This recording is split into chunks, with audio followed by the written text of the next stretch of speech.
So మీకు క్లియర్గా చెప్పడం కోసం అనేసి 2 పార్ట్స్ తీసానండి. సో పార్ట్ 1లో నేను మీకు హుక్స్ పట్టి పర్ఫెక్ట్గా బొటిక్ స్టైల్లో ఎలా కుట్టాలి అనేది క్లియర్గా చూపించాను కదా. ఇప్పుడు వచ్చేసి కాజా పట్టి కుట్టడం చూపిస్తాను. ఇక్కడ నేను మెయిన్ పీస్ అంటే బ్లౌజ్ పీస్ ఒకటి ఒక లైనింగ్ అయితే తీసుకున్నాను. లైనింగ్ వచ్చేసి మనకి 2.5 ఇంచెస్ ఉందండి. 2 ఇంచెస్ ఉన్నా సరిపోతుంది. సో ఇప్పుడు ఆ 2 పీసెస్ని లైనింగ్ పై వైపుకి వచ్చేటట్టు పెట్టుకొని ఈ విధంగా నేను చూపిస్తున్న విధంగా పెట్టుకోవాలి. పైన వైపున కింద వైపున ఒక పావు ఇంచ్ అనేది ఎక్స్ట్రా క్లాత్ అయితే ఉండాలి. చూస్తున్నారు కదా, బ్లౌజ్ ఫినిషింగ్కి పైన వైపున కింద వైపున పావు ఇంచ్ అయితే ఎక్స్ట్రా క్లాత్ ఉండాలండి. ఇక్కడ నెక్ ఆల్రెడీ నేను ఫినిషింగ్ చేసేసాను కాబట్టి ఈ విధంగా పైన కూడా ఎక్స్ట్రా తీసుకుంటున్నాను. ఒకవేళ మీరు హెమ్మింగ్ పట్టి వేస్తారు అంటే పైన ఎక్స్ట్రా అవసరం పడదు.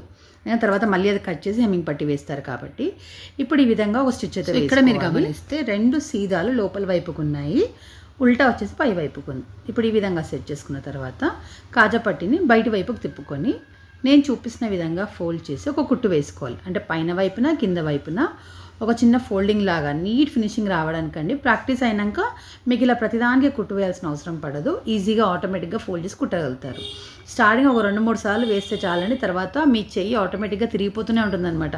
అంటే మనకి చాలా ఈజీగా కుట్టేయగలం ఇవన్నీ కూడా. ఏదైనా అంత ప్రాక్టీస్ ఉంటే వచ్చేస్తుంది కదా. సో ఈ విధంగా పైన వైపున కింద వైపున 2 చోట్ల కుట్టయితే వేశాను. తర్వాత దీన్ని ఇప్పుడు బయట వైపు నుంచి ఒక ఫోల్డింగ్ లోపలికి ఒక పావు ఇంచో లేదా హాఫ్ ఇంచో ఫోల్డింగ్ అయితే వేసుకోండి.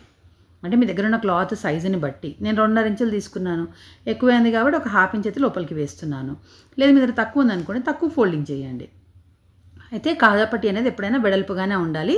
ఎందుకంటే హుక్స్ పెట్టిన తర్వాత గ్యాప్స్ రాకుండా, ఒకవేళ గ్యాప్ వచ్చినా కూడా ఈ బట్ట అనేది కవర్ అవుతుంది, లేకపోతే మధ్యలో నీట్గా కనిపించదండి. సో ఇప్పుడు నేను చూపించిన విధంగా కుట్టు వేసేసుకున్నారు కదా. తర్వాత ఏం చేయాలంటే ఫస్ట్ వేసుకున్న కుట్టు పైన మీకు మార్క్ వేసి చూపిస్తున్నాను.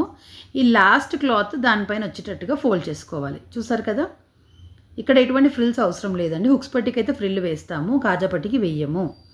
జస్ట్ సింపుల్గా ఈ విధంగా పెట్టుకొని మనం ఫస్ట్ వేసిన కుట్టు పైన ఎగ్జాక్ట్గా అక్కడే వచ్చేటట్టు మళ్ళీ ఒక కుట్టు వేసుకోవాలి. ఈ విధంగా ఫినిషింగ్ అనేది చాలా నీట్గా వస్తుందండి.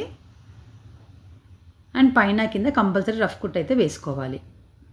ఈ మెషిన్లో అయితే కట్టర్ ఆప్షన్ ఉంది కాబట్టి నేను కత్తెర యూజ్ చేయట్లేదు. లేదంటే మాత్రం మనం కరెక్ట్గా దారం అనేది కార్నర్కి వచ్చేటట్టు కట్ చేసుకోవాలి. తర్వాత కరెక్ట్గా పావు ఇంచ్ గ్యాప్లో ఇంకొక కుట్టు అయితే వేసుకోవాలి. ఇది కాజా పట్టి కంపల్సరీ వేస్తాము. దీనివల్ల ఏంటంటే పట్ట స్టిఫ్గా ఉంటుంది, ప్లస్ కాజాలు కూడా ఆ 2 లైన్స్ మధ్యలో కుట్టుకోవాలన్నమాట. అప్పుడు మీకు కరెక్ట్గా వస్తుంది. సో ఇంతే అండి, చూసారు కదా. ఇప్పుడు 2 కలిపి పెట్టి చూపిస్తున్నాను, పర్ఫెక్ట్గా వచ్చేస్తుంది. ఇలా పర్ఫెక్ట్గా రావాలంటే ఫస్ట్ ఎలా కట్ చేసుకోవాలో కూడా వీడియో ఉందండి.